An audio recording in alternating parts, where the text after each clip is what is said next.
Hey everyone, this is Edu-Steps from Laddering Your Success, and you're listening to the LYS Podcast. All righty, folks. Hello. Good afternoon and welcome one and all to Edu-Steps, the online podcast powered by Laddering Your Success. I'm Edu-Steps, co-founder of Laddering Your Success, and I'm honored to be joined by my fellow co-founder and LYS creator, Festus Amoye.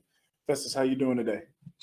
Hey man, I'm doing really well. It's good to be here, live at 5, or really live at 2. Live at 2, you know what I'm saying? So it's good to be here. We're blessed to be joined once again by the future Doctor of Education, Jamark Crawford. Jamark, how you doing today? I'm doing good, blessed and happy to be amongst my brothers. Awesome as always. And last but not least, we have the one and the only DCH, Daniel Clayton Hill. Daniel, how are things at the top of the hill? Clayton Bigsby, baby. Everything good, man. Awesome. That's awesome. So today we're going to continue on the same theme of children, kids, students that we kind of went over last week. And we're going to be talking about the basic needs of children and how they are not being met in 2024.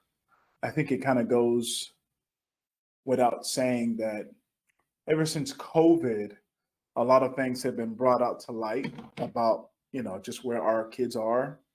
And it's been one of those things where slowly people have started having the conversations. A lot of school districts have taken some steps and taken some action to help the students. But one of the things we've noticed, especially being out there in the street, so to speak, is for the overwhelming majority, a lot of our students are not having those basic needs met. And when I say basic needs, I'm talking about the things that kids need to be just functional as an adult, right?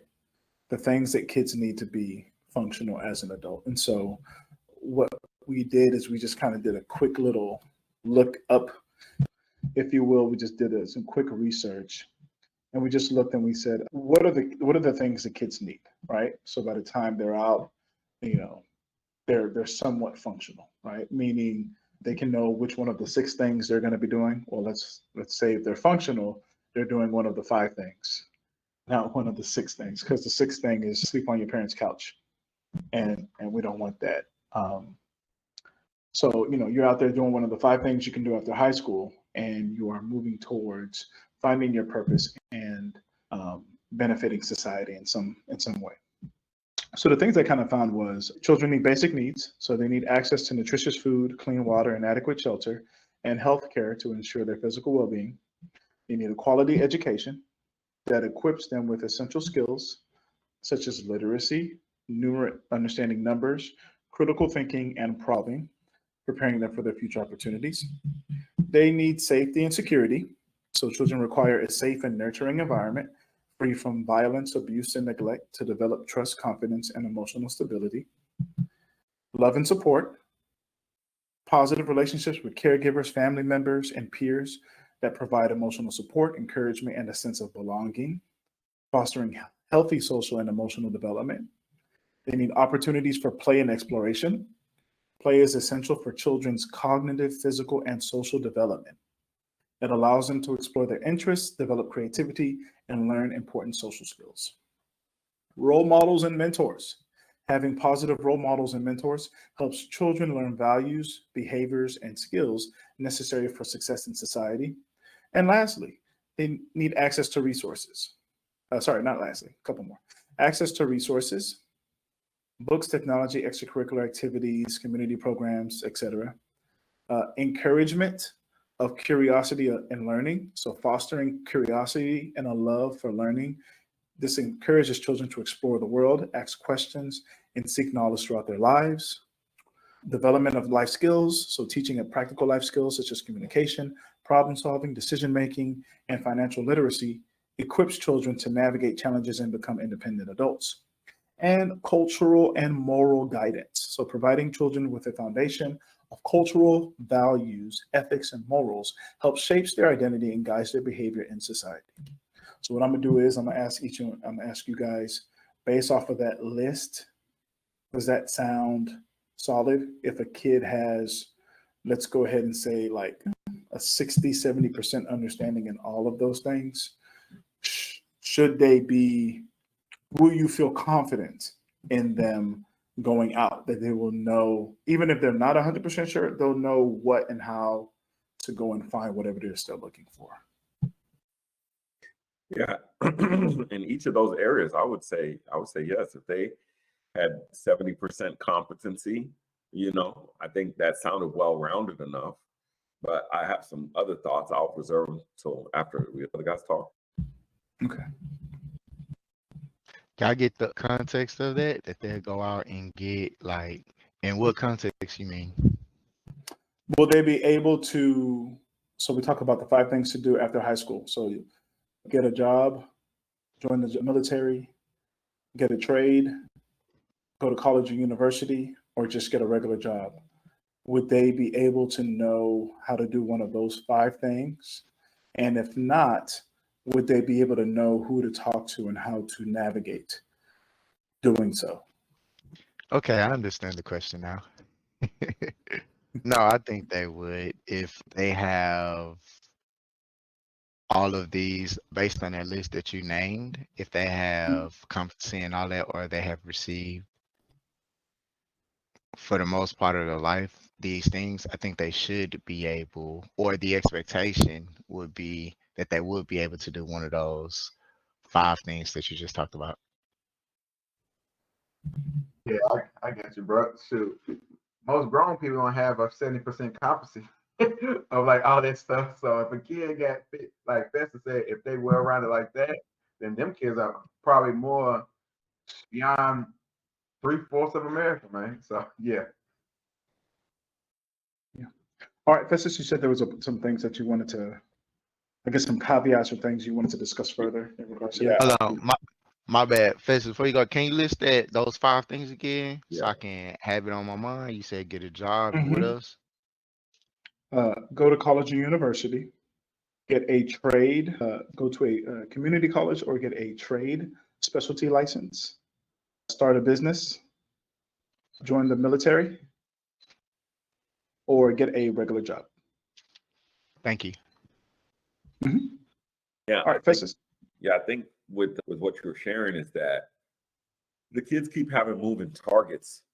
Like, for example, what is considered moral today, right? You're talking about moral education. The target's always moving. If you go, 4 years ago, maybe 5, or you go 6 years ago. I'll say 6 to 8 years ago, there was a movement of Me Too. There was a movement of, I don't know if you guys remember this, where it was, I think they called it committing crimes while white or something like that, where like basically young, Caucasian kids, white kids were admitting to the crimes that they did online. I don't know if you guys remember that. It's like almost like a 6 or 8 month thing where they were just admitting all these crimes that they did and got away with. You fast forward, now you got, kind of DEI stuff. Like, to me, a lot of the things that you mentioned, that in terms of if these kids got these things, would they be able to thrive today? And to me, I feel like they're such moving targets, particularly like moral, ethical guidelines, that a lot of kids don't have the stability to go after those 5 things. Like, I think that's where a lot of kids are. They're more tired than the adults because, again, it's scary. If the person you trusted for your care, for your well-being, for educating you is sad, depressed, alone, frustrated, why would you want to follow what they're telling you to do? Why would you want to be led by them? And I kind of feel like that's what's going on. I think that's such a great point. I didn't even think about that, because I thought about, the fact that when we were in school, our teachers were probably baby boomers or young, or the early onset of Gen Xers, I would say. And so there was still a certain level, and our parents were boomers, so there was still that same kind of like understanding. There was that, let's say, that social handshake where we all kind of understood. And I'll tell you, it was a pretty cool week. I was cleaning up my storage, and my dad is a great historian or documenter, let me say. He kept all of my old report cards.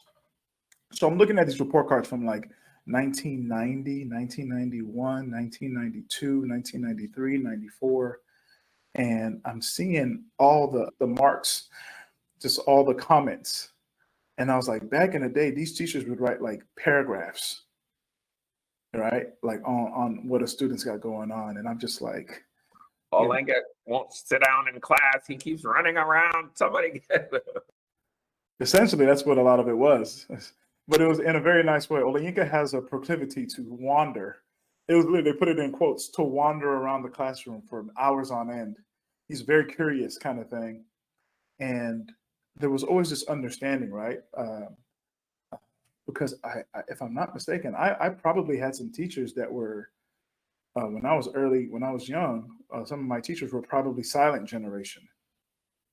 And so, I think that's just one of those things that play a huge part. And I do also think that we have changed so much in the last, I'll say since about 2000, because I think after 9/11, we started to see some really fast changes and things started to speed rapidly from a social and cultural perspective. And it kind of hints to what you were talking about, Festus, because I've heard kids in class say things that I never would have thought. First of all, there are certain things that to me a fifth grader or a sixth grader shouldn't really be concerned about, that they're concerned about all of a sudden. Or even know, like, or even know in their heads. Yeah, I mean, I'll just be honest with you. When I was fifth grade, the last thing I was thinking about was being was a pansexual, or anything like that. Honestly, I was probably Power Rangers or Darkwing Duck. You know what I mean? Yeah, it was fifth or sixth grade. Let me see, fifth or sixth. Oh yeah, that was Clinton. That was Clinton, right? Intermediate school. So middle school. Yeah. Yeah. So like, to be honest with you, probably the worst thing I did was like I try to get home early and watch Jerry Springer, maybe. Oh yeah. Jerry. Steve. No. But yeah, so what I want to do next is I want us to go through, we're going to break this down. We're going to be going over this for some time. We're probably going to be going over this for some time. What I've done is I've broken down all of those things, those 10 points, and then we're going to go pretty deep into every single one of those to see how they affect kids on a day-to-day basis. Okay. And then eventually it's not going to be all sad. We're going to eventually talk about solutions for all of these things because we're talking about the future of, of generations, really. So in regards to basic needs, we said children need access to nutritious food, clean water, adequate shelter, and healthcare to ensure their physical well-being. Hey, LYS fam, it's Ole once again. These days, many families are busy but want personalized attention. We at Laddering Your Success understand this dilemma and have created a unique approach to help guide you and your child with personal development tools to build a life of purpose. This intimate approach is helpful for those parents that feel the need to have a focused heart-to-heart conversation deciding on the next steps after high school. We provide individual post-secondary planning, virtual customized college and career counseling, and scholarship guidance and planning. Our one-on-one sessions are tailored to each individual student to maximize their potential in the post-secondary realm. With our guidance, your child will be able to make their dreams a reality. Don't wait. Simply go to lys.com/parents to get your copy today. Now let's get back to business on this podcast. What I've seen is kids who eat Takis like they eat Takis like we drank water when we were playing football.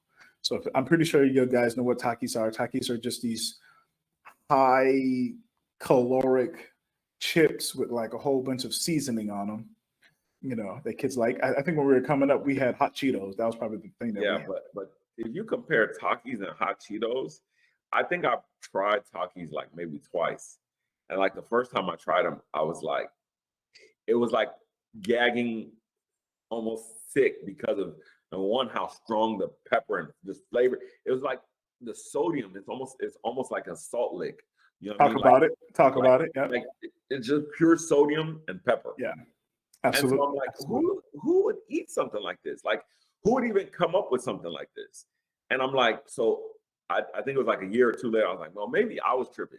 And, I tried again. I said, never again in my life. Never again. Like, For sure. like hot Cheetos was like the limit, especially the Yeah, crunchy hot Cheetos, you know what I'm saying? With some chili cheese. Gang. Love me some of those, man. So, you hit the nail on the head, Festus. So let's talk about it.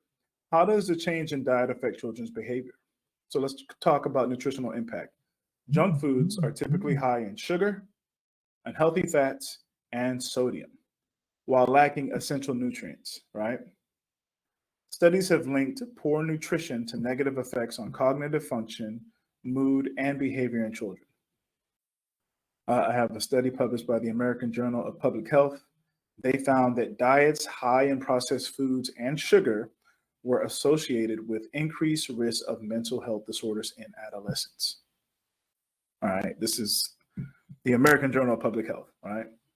A study published in the journal Appetite in 2011, now mind you, this is about 13 years ago, found the link between consumption of artificial colors and flavors common in junk food and increased hyperactivity in children. Okay. Did anyone jump in? Because there's a couple more things I wanted to talk about in regards to this before. It's quite a bit of things here. So if you want to jump in at any time, please just unmute and just let me know. I just want to say them Takis is good though. I ain't gonna lie, them Takis good, man. Crawfish is like chips, bro. I can see why the every kids type going of chip, crazy, bro. man. Well, so real quick, let's take a couple seconds to go into that, because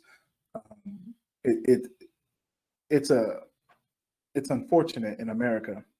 We'll take the best and the brightest, and we will hire them. Companies like Frito-Lay, companies like ConAgra, these types of companies will hire them, these food scientists almost, to create ways to attract the food. I'm not even talking about from a marketing standpoint.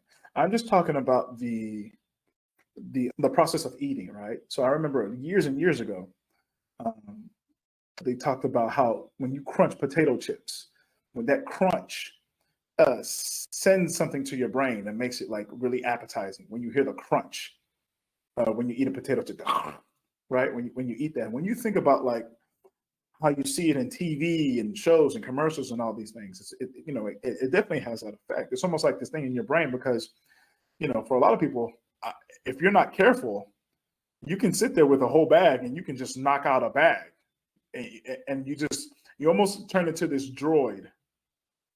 I won't even say a droid. You almost turn into just like you're in a catatonic state, and you're just like, just going back and forth with it. And that is designed. It's designed that way to make you do that. And you think about the whole term of junk food, right? Filling your body with the junk, So just it's just what I went to when you talked about that, because you're absolutely right, Crawford. It's delicious. It's delicious. I mean, Go ahead, that's what I was gonna say. Some of them are delicious. I mean, some of them they're designed, like you said, it's designed for taste. But I think that's the real thing that we need to kind of all reflect on, is like design requires a designer, right? And so if there's a designer, then there is a point that they're trying to get to. And it's sad to say, but a lot of this stuff is designed to be addictive. It's designed to, I want you to eat our stuff over and to the point where kids don't want to eat natural foods. Like to a point where if there's something that comes out of the ground, kids are like, nah, that's not it. It needs to be in a package.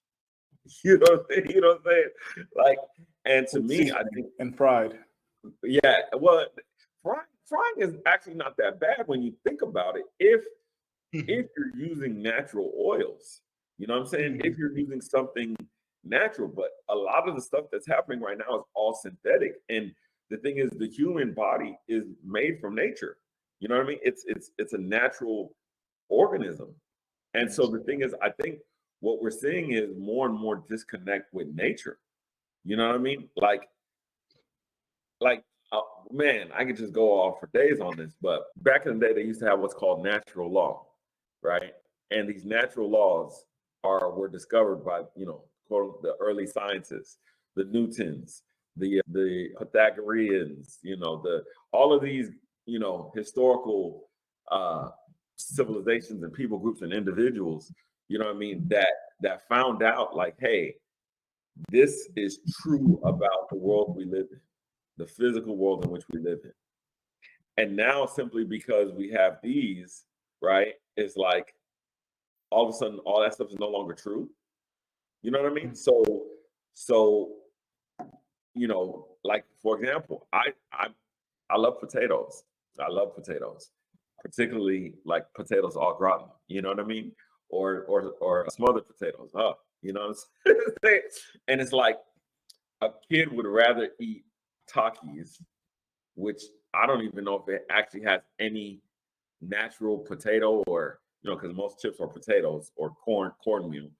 I don't even know if it has any natural corn, or you know what I mean, versus like potatoes au gratin. And I'm not saying that they should just like it because I like it, but I'm just saying it's like that is where we've gotten psychologically, and I think I've told this story before about, back when I was really engaged in the youth ministry more, the young man who came to the house.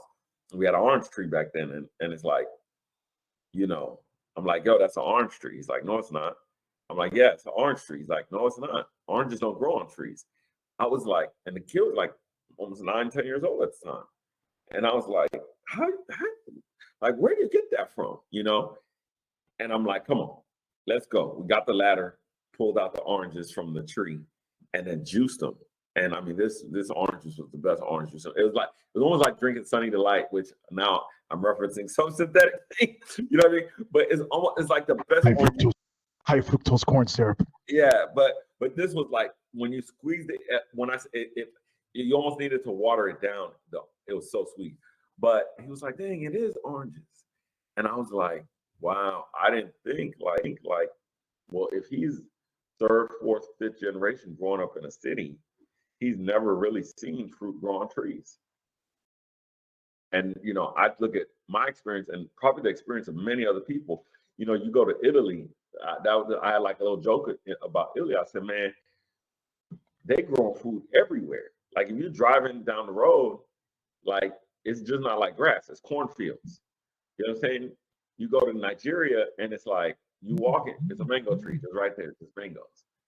And it's like, yo, whose mango tree is this? You know what I'm saying? They're your mangoes now. You know what I'm saying? Exactly. You know what I'm saying?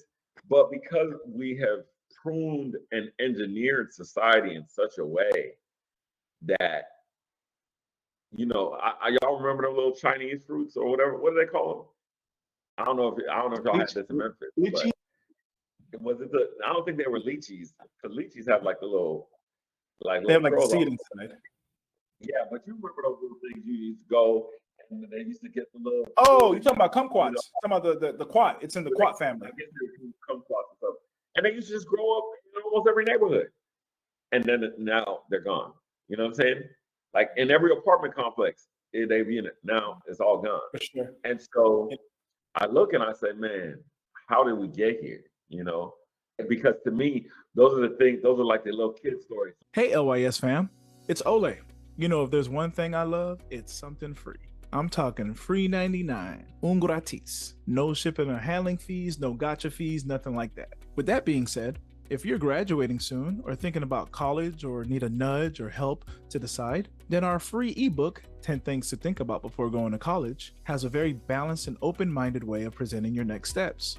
It captures broad topics in a personal way by giving students an insightful, interactive, and reflective source of inspiration. It is very beneficial to be able to visualize some of the concepts after high school and apply them directly to you. We all know life, college, and career planning decision-making choices for students can be challenging, especially as they near the completion of high school. This book will provide you with a self-paced guide to your success beyond academics and into real life. Not only is it free, you can complete this book within a week.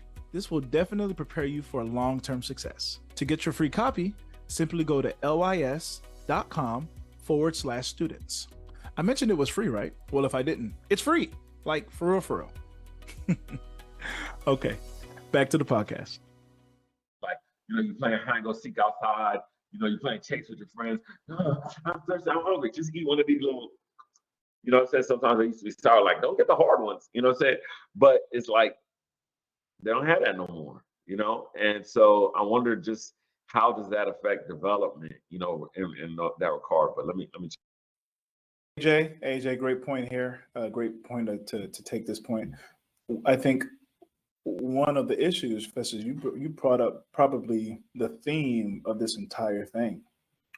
I think the further we go away from nature, the worse we become. The worse our mental becomes, the worse we are emotionally, the worse we are physically, the worse we are psychologically, the worse we are. Because everything that we're going to be talking about over the next couple of weeks and everything you just described right now is literally the pulling away, the further pulling away from Eden, so to speak, the further pulling away from nature.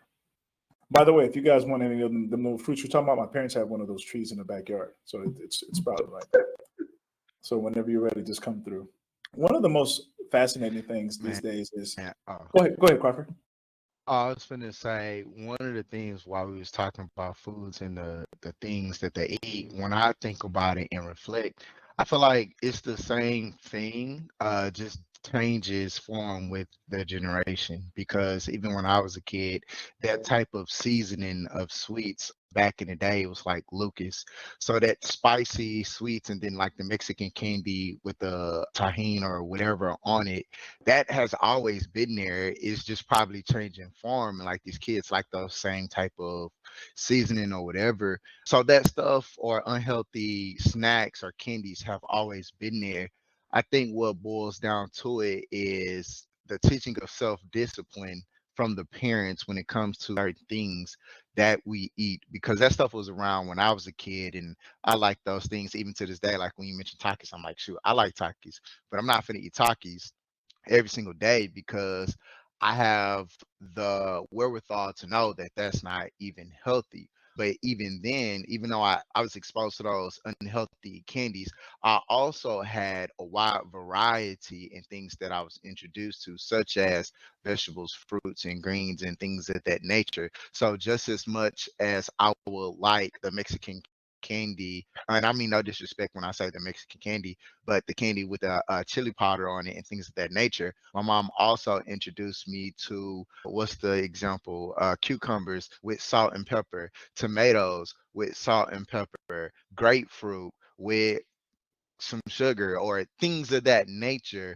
So it's like I had that wide variety to be like, oh, I don't just have to eat this particular type of food that tastes good as a snack. There's other snacks that I can eat that's good as well. And so my mother was very, very aware to expose me to all of these different things, even from just drinking soda and juice. I never really liked water like that. I hated water growing up, but at the same time, I couldn't drink juice every day. It was like, nah. And with that explanation of why, as far as health factors, was explained to me, we had these conversations to where now there are certain things that I like and I have my vices or whatever, but I don't like indulge in them like that because of the health risks that you guys are addressing. So I really think it just comes to the parents being aware of what their kids are digesting and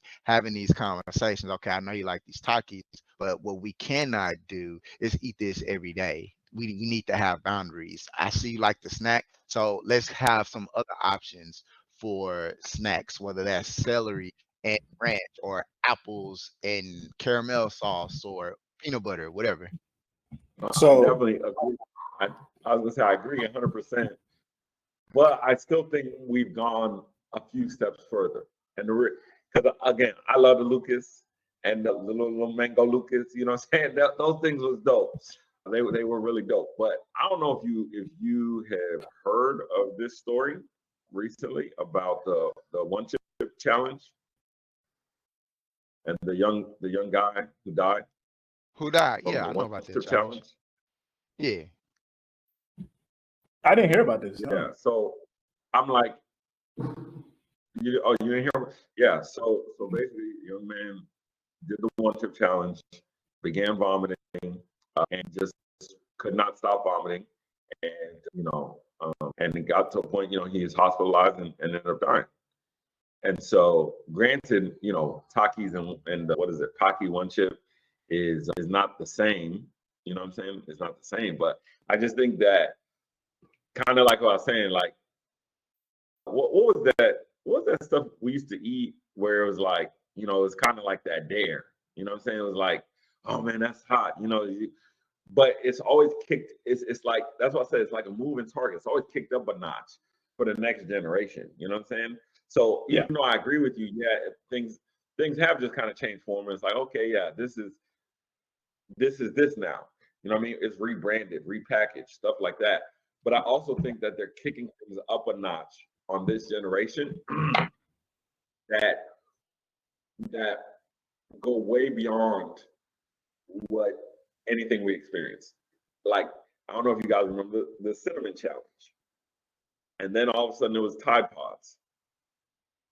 It's like, you see what I'm saying? It's like this generation, because the target keeps moving. It's like, I could not imagine in our time, because I mean, we all roughly around the same age here, you know what I'm saying? Except for one person. I'll mess with you because they be calling you. We got Moses over there with the black and white screen. That's People go. go. I part all y'all. I part this whole thing off right here. I'll mess with you, bro. I'll mess with you. But yeah, man, when you look at that and you say, could you imagine in our generation growing up, somebody talking about like eating laundry detergent? And not just one person saying eating laundry detergent, but it gets to a point where they have to have a national campaign around not eating laundry detergent. And that's what I'm saying. The only way a person could psychologically get to that point of saying, let me eat this laundry detergent, is if you have been so far removed from natural food, you see what I'm saying, that you'll just put anything in your mouth. Because I can't imagine, like, it's just some things that you're like, nah, that just doesn't make no sense. But in this generation, it all makes sense, man. So again, I'm not saying like things haven't changed form, like you said, where yeah, Lucas and the tahini. I love the tahini is good. It really is good. I had some like 2 months ago, but you know what I'm saying. But then it's like, then it's kicked up a notch. You know what I'm saying? So I think we're referring to two different contexts if we go with that example that you used, because from what it seemed like it was phrased was the context of not basic, but the things that the kids are eating.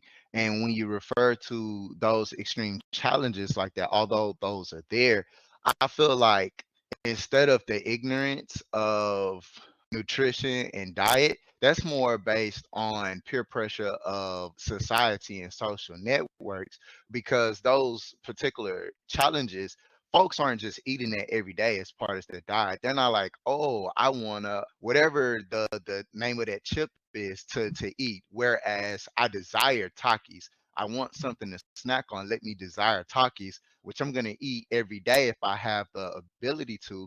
And that's going to lead to, or it could lead to, those effects that Ole was referring to. But when we look at those challenges, I feel like that's due to just there's challenges out there outside of food that our children are doing. We as adults look at it as that's ignorant, like the whatever stuff was going on with walking around slapping people, punching people, and all kind of things that we think are ignorant. But I feel like that goes back to the social pressure, because if I put myself back in a child's place and think about at that time, I probably would have done the chip challenge. I probably would have done something, because it was something different in my day. It was doing flips off of monkey bars. It was jumping off the highest diving board.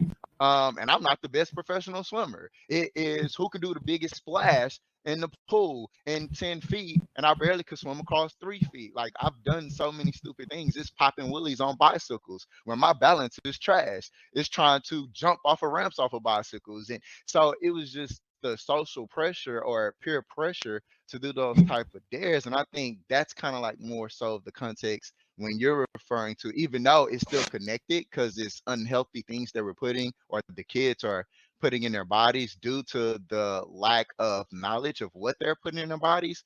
But I think they're doing it more so as, oh, this is popular, and the branding, like you said, it's everywhere. And then we have something called social media where the kids probably look up to are doing the challenge and things of that nature. But so I see what you're saying, but I think I was talking about more so as a, hey, I desire to eat this as a snack because it's tasty, even though it's unhealthy and I'm addicted to it type of situation. I got you. I got you. I got you. So the things I think about is we did go and eat those things, but I feel like we were definitely a lot more physically active than a lot of the kids we have today are. We could go out and get whatever, but we would get it either before or after riding our bikes or playing or doing something outside. Primarily because we didn't have a lot of the video games and social media that kids have these days. I think in 2024 you'll see higher cases of kids who eat primarily bad food every day. What does that mean? I think, and this would be primarily for like a lower economic area, right? You would have a kid who comes in, they may eat breakfast or they may not. Usually they won't eat breakfast.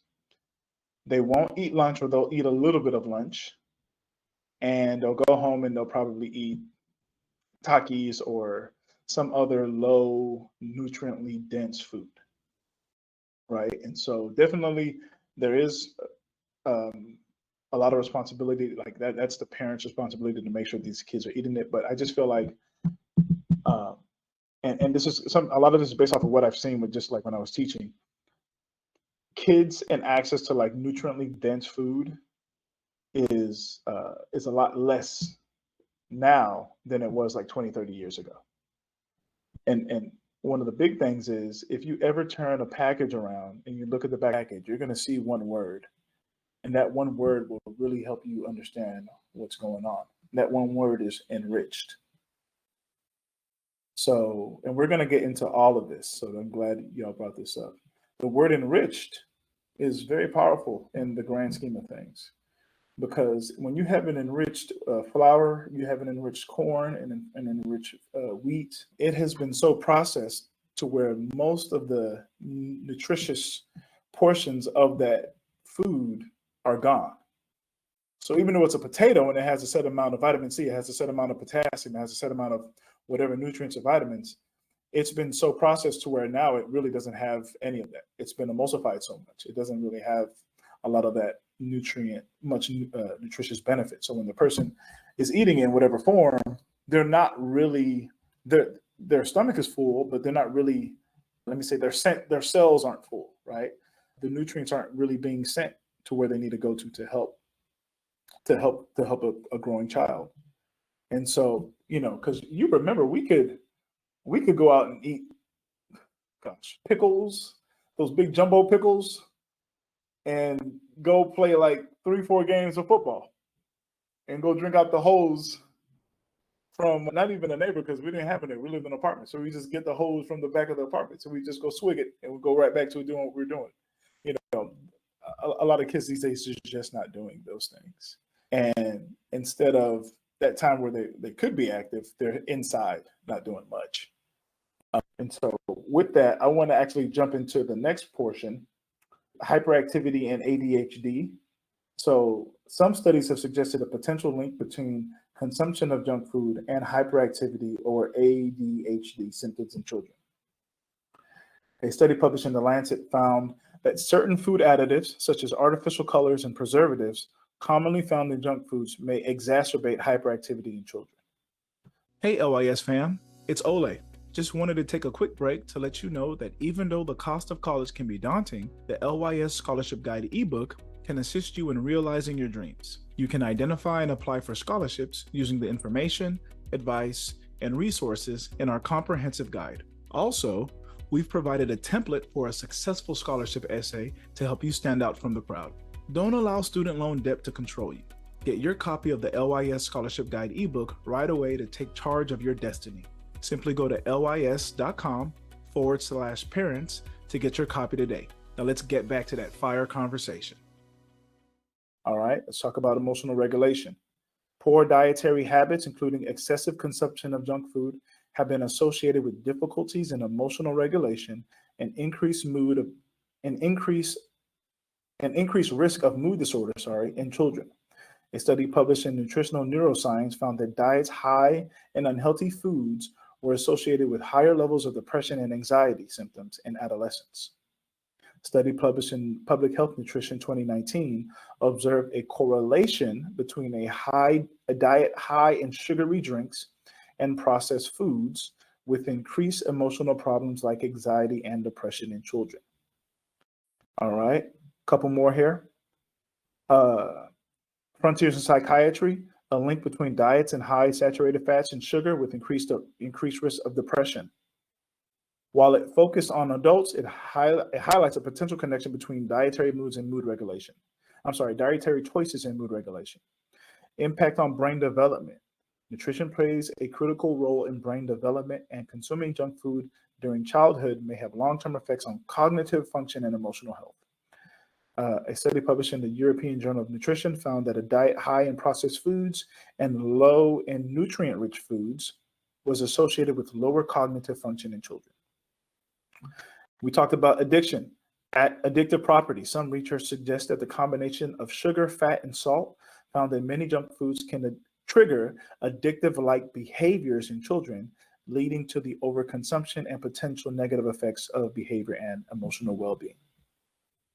Some between high sugary drinks and attention span difficulties, and a diet high in processed foods that may be linked to poor academic performance in children, right? So while more research is needed to fully understand the relationship between junk food consumption and the children's behavior and emotional condition, the evidence suggests that promoting a healthy diet rich in fruits, vegetables, whole grains, and lean proteins is important for supporting children's overall well-being.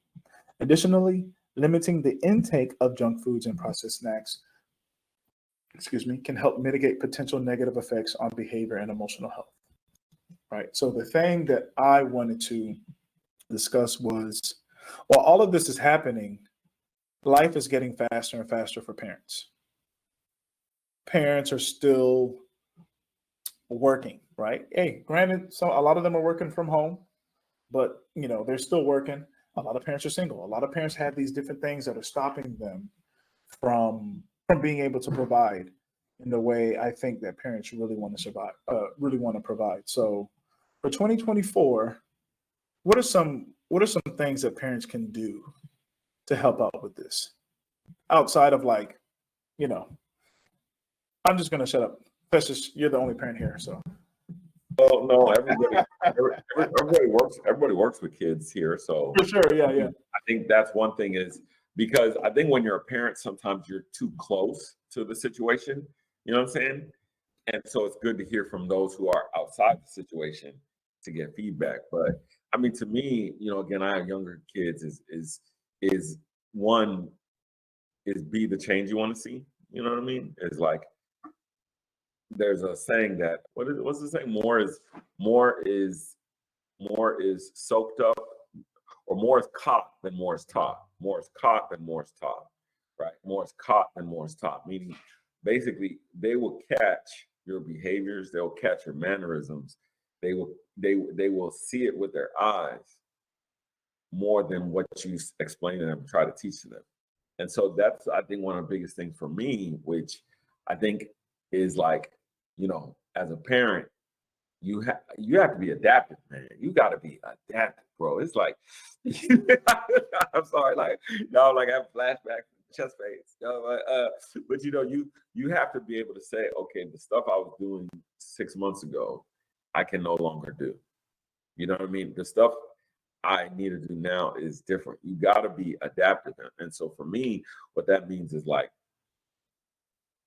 before I would exercise by myself because, there's a certain amount of exercise and stuff I need to do. I got to lift weights. I need to actually try to run, stuff like that. And when your kids are smaller, you can't just be leaving your kids back there and all that other stuff. You know what I'm saying? So, you can to a certain degree, but depending on their age, what I'm saying? I'm talking about when they're 1 or 2, they can barely walk. You know what I'm saying? So, but for my health, I need to try to run. You know what I'm saying? But for theirs, it's just like, okay, they're trying to learn how to walk. And so there's a different pace of life where you have to put that like kind of thinking cap on that says like, okay, they could run now. So we got to run together. You know what I'm saying? They could do this now. So let's do it together. That type of mentality. And I think, again, just trying to be that example of like, okay, I'm kind of the primary cook in the house, or, but let me not put her on blast here, but she be doing her thing too. You know what I'm saying? So those are just some basic thoughts, Guys, what are some of the things y'all have noticed, like in the classroom and stuff, when it comes to like nutrition? Hey, Crawford, you good? I'll let Daniel go first. Thank you, Dr. Crawford. It's always humbling to hear the king talk. Appreciate that. But hey, truth be told, are they really busy? Or are they just not using their time wisely? Because Festus, ain't nobody more busy than Festus. I think you bring up a good point, which they were talking about today at church, was like a lot of these technologies were really to give us more free time. You know what I'm saying? You literally got a vacuum cleaner that you just it'll vacuum the floor by itself. It's just gonna go around. So it's like, okay, what are you doing with your time now? Hey, because I said Festus always spend time with kids. This is the most business man I know in America. And it's like you see people talking about, oh, I don't have time, but you and your kids side by side on Instagram for 2 hours, and you not even knowing what your kid watching. You side by side with them, or you like, oh, I'm too tired to go do this. I'm too tired to do that. Or like, I'll give an example. A parent might, let's just say Mia Crawford, or let's say, well, yeah, I say might call and have parent conference. Oh, they not come for that because they ain't got time. But let it be a stupid bracelet that the kid got taken up. Oh, they got time. So do they don't, I don't know if, I'm not saying all parents, but it's just like people always say, I don't have time, I don't have time. Everybody's parents on here probably worked to death growing up, man. Let's be honest. My father was a pastor. He worked at the base. He even came and did coaching for soccer, t-ball. My mom was, but they still made time with less. So when people say like I don't have time, but and most of them, let's be honest, a lot of people these days they not even working, and they like, and you don't have time. How do you not have time if you're not even not like you don't want to, like you can't find a job, you don't want to work, but you still saying you ain't got time. So it's kind of iffy to me because I know people with kids, like we use my partner, right? She always made time. She was a single mother, but she made time. She there for kids. She drives. She was tired, but she made time and did what she needed to do because it's her children, and she had 2. You see what I'm saying? So people always say, "Oh, I don't have time for this. I'm too tired. I'm tired of this." But a lot of time, I think it's people not using their time wisely. Now back to Dr. Crawford's show. Ole, can you rephrase the question for me? Can you frame it for me? What are some solutions for parents in regards to providing healthier alternatives for their children or building those habits? Yeah, I agree with what Festus was saying when he came from the perspective of being the example that we want our children to be. I feel like that is very powerful.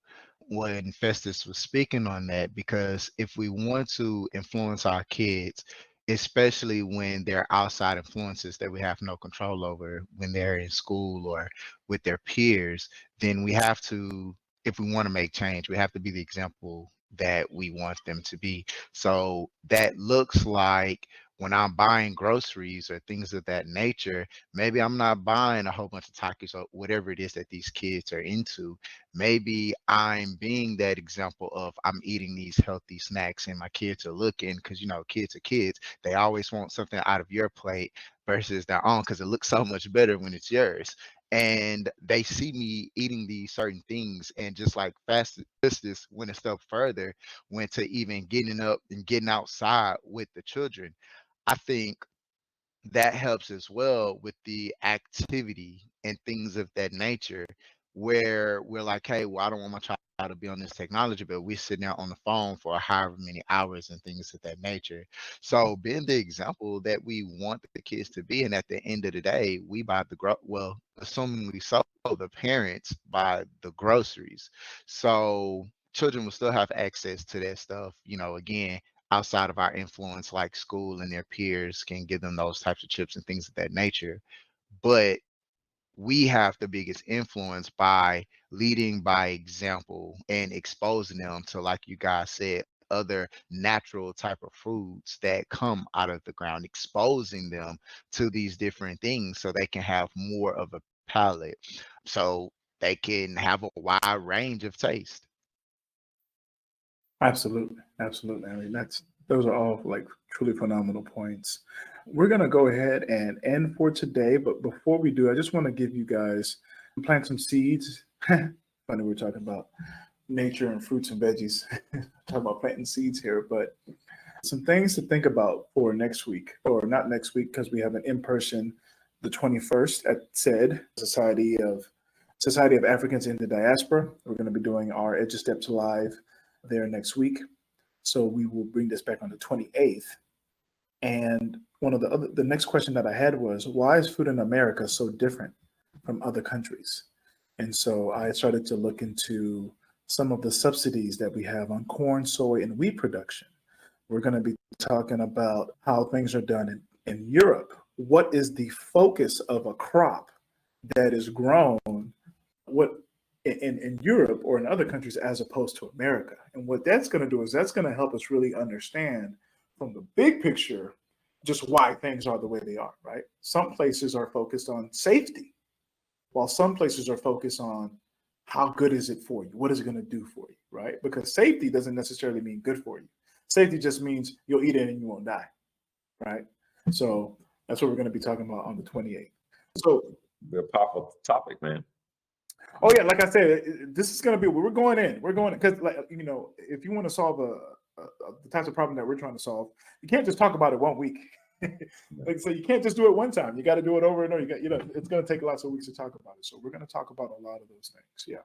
So for the future doctor, Dr. Jamar Crawford, for to him be that guy, Daniel Hill, my name is Ole Sharanki. Thank you so much for joining us on this episode of Edu-Steps. If you have Spotify, if you have Apple, what is it? Apple Music? Is that what they call it? I'm not. I believe so. Yeah. Apple Music, YouTube. Type in Laddering Your Success and subscribe. This will be up there. All of the videos, whenever we go out, our remotes. Just remember, there are remotes. They will all be up on there. Instagram. LYS be no do. LYS _ be no do. Right? Let's just go ahead and give them the phrase it pays. Listen, there are legitimate excuses for not going to college. There's no legitimate excuse for not getting an education. We are Laddering Success, and we're going to see you on the next episode. We'll see you on the next episode. All right. We're going to see you when we see you. Oh, you're still there? Well, thank you so much for listening to the LYS Podcast.